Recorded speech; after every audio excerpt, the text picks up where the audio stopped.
अब तक हमने देखा कि अभिक कपड़े, फोन और मीठा लेकर घर आ जाता है। अभिक ललिता जी और अनिता जी के लिए कपड़े लाता है, फिर दोनों को नया फोन लेने की खुशी में मीठा खिलाता है। ललिता जी भी कुछ देर बातें करके अपने घर चली जाती हैं। अनिता जी और अभिक भी खाना खाकर अपने अपने काम करके सोने चले जाते हैं। अब आगे अगले दिन सुबह का वक्त अभिक के कमरे में अलार्म की तेज आवाज हो रही थी, जिसे सुनकर अभिक उठ जाता है और अलार्म बंद कर देता है। इस समय सुबह के 6 बजे थे और मौसम भी थोड़ा सर्द था। नवंबर का महीना चल रहा था, इसलिए दिन प्रतिदिन मौसम और ठंडा होता जा रहा था और सुबह के 8 बजे तक भी धूप का नामो निशान नहीं रहता था। लेकिन अभिक को तो ठंड महसूस ही नहीं हो रही थी और ऐसा था अभिक की डेली मेडिटेशन और कल्टिवेशन करने की वजह से। अभिक उठकर फ्रेश होकर नहाने चला जाता है। लगभग 10 मिनट बाद अभिक नहाकर आ जाता है और स्कूल के लिए तैयार होकर नाश्ता करके अनिता जी के पैर छूकर आशीर्वाद लेकर स्कूल के लिए निकल जाता है। अभिक स्कूल ठीक टाइम से पहुंचकर लंच टाइम में अपनी सारी क्लासेस अटेंड करता है। अभिक लंच करके क्लास अटेंड करके छुट्टी के बाद लाइब्रेरी में चला जाता है। अभिक फिर से कल ही की तरह लाइब्रेरी के अलग अलग बुक शेल्फ में रखी सारी बुक्स को स्कैन करके सिस्टम वाली लाइब्रेरी में सिस्टम मदद से सेव कर लेता है।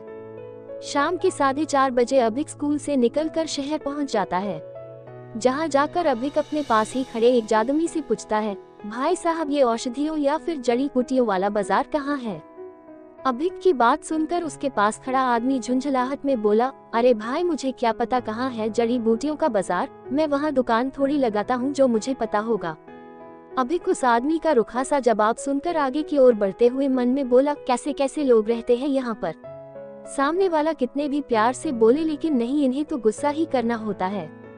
इतना कर अभिक सिस्टम की हेल्प लेने की सोचता है और आगे घिरे घिरे कदमों से चलता हुआ अपने मन में बोला, सिस्टम मुझे नहीं पता कि ये जड़ी बूटियों वाला बाजार कहाँ है।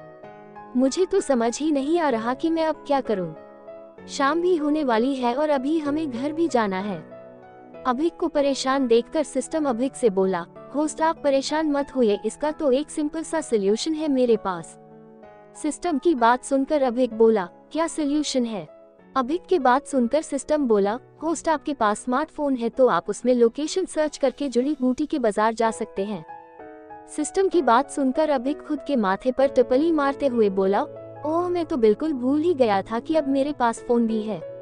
बस इसमें तो लोकेशन डालने की देर है और पता चल जाएगा कि बाजार कहाँ है और कौन सा रास्ता बाजार जाने का है। इतना कहकर अभिक सिस्टम से बोला, थैंक यू सिस्टम मेरी मदद करने के लिए।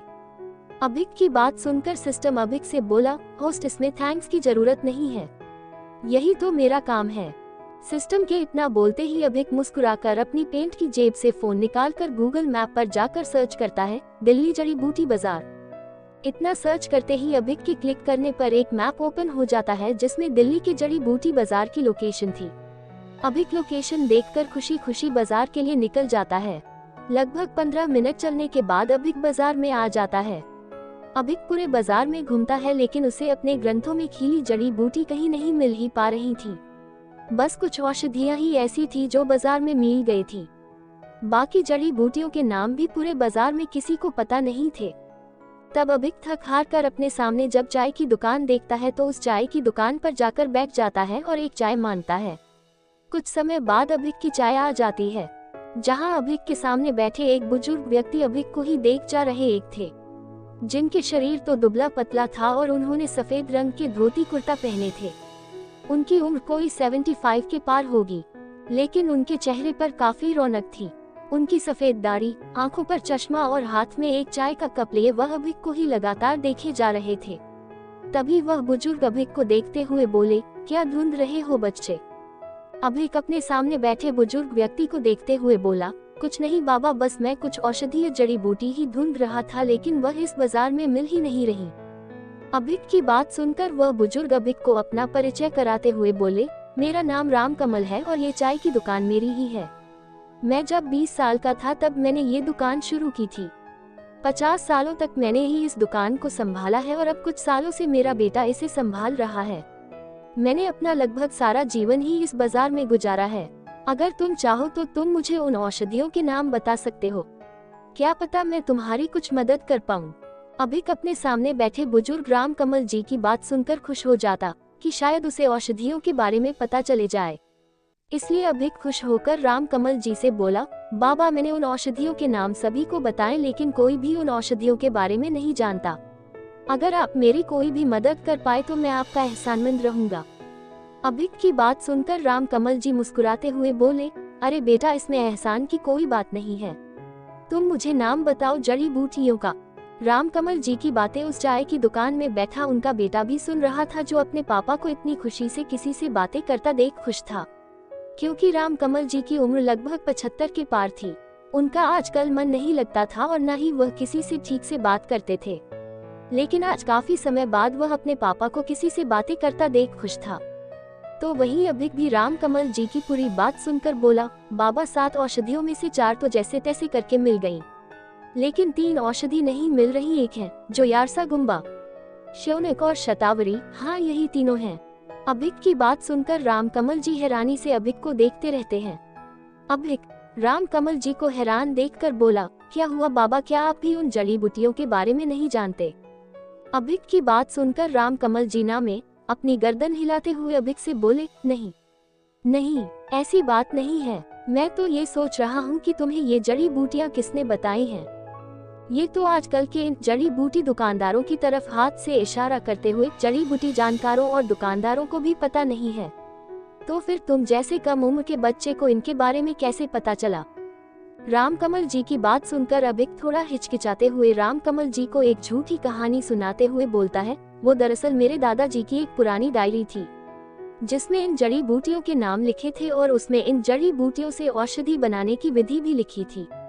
ये औषधि मुझे मेरी माँ के लिए और अपने लिए बनानी है।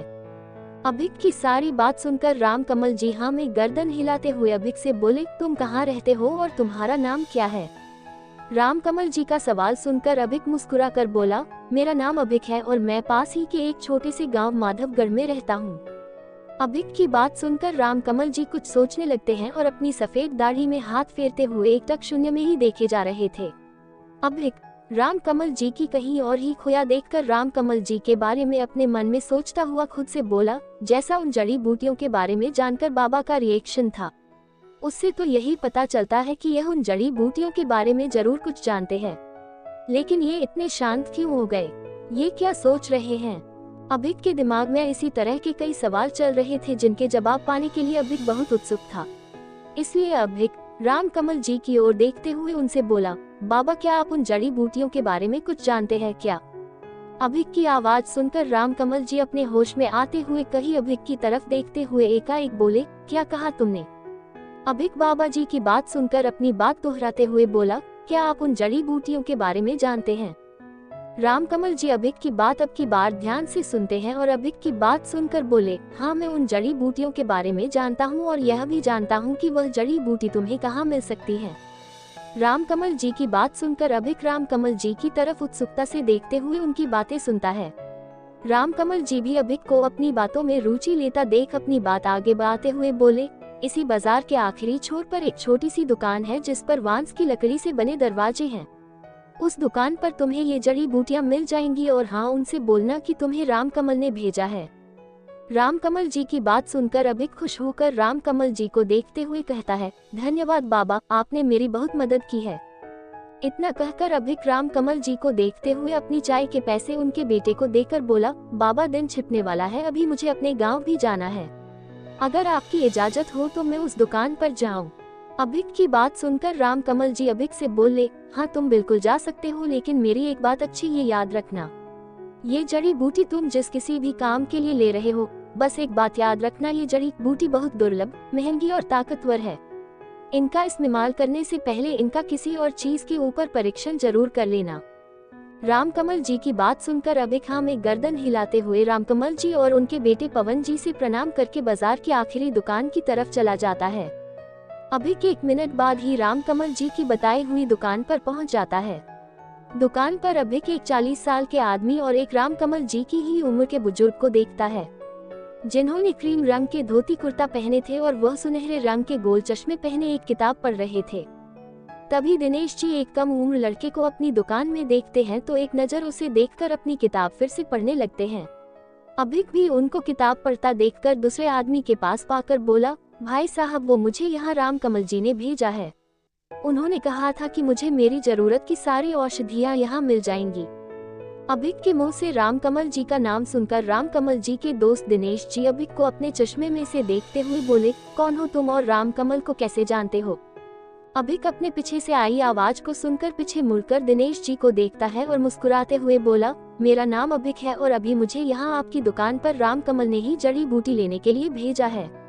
उन्होंने मुझे बताया था कि जो जड़ी बूटी मैं ढूंढ रहा हूँ वह बस आपकी दुकान पर ही मिलेगी। अभिक की बात सुनकर दिनेश जी आंखें छोटी करके अभिक को देखते हुए बोले, अच्छा तो तुम्हें रामकमल ने भेजा है, लेकिन ऐसी कौन सी जड़ी बूटी लेनी है जो तुम्हें सारे बाजार में भी कहीं नहीं मिली? दिनेश जी की बात सुनकर अभिक शांत स्वर में बोला, वो मुझे यारसा गुम्बा, श्योनक और चाहिए। अभिक की बात सुनकर दिनेश जी और उनका बेटा मदन दोनों ही हैरान थे। दिनेश जी हैरानी से अभिक को देखते हुए बोले, क्या कहा तुमने? क्या चाहिए तुम्हें? यारसा गुम्बा, श्योनक और? दिनेश जी की बात सुनकर अभिक हाँ में सर हिला देता है। अभिक को हाँ करता देख दिनेश जी अभिक से वही सवाल पूछते हैं जो रामकमल जी ने अभिक से पूछा था, इन जड़ी बूटियों के बारे में अच्छे अच्छे औषधियों के जानकर भी नहीं जानते और तुम्हें इतनी कम उम्र में भी पता है, कैसे? दिनेश जी की बात सुनकर अभिक उनको भी वही अपने दादाजी वाली कहानी सुना देता है जो उसने रामकमल जी को सुनाई थी। दिनेश जी भी अभिक से सारे वही सवाल पूछते हैं जो रामकमल जी ने अभिक से पूछे थे और अभिक भी उनके सवालों के वही जवाब दे रहा था जो उसने रामकमल जी को दिए थे। अब क्या होगा आगे? क्या अभिक खरीद पाएगा अपने लिए जड़ी बूटियाँ? क्या मिल जाएंगी दिनेश जी की दुकान पर जड़ी बूटियाँ? क्या ठीक टाइम पर जा पाएगा अभिक अपने घर? अपने इन्हीं सभी सवालों के जवाब जानने के लिए देखते रहिए द मिस्टीरियस मैन, सिर्फ आपके अपने YouTube W पर।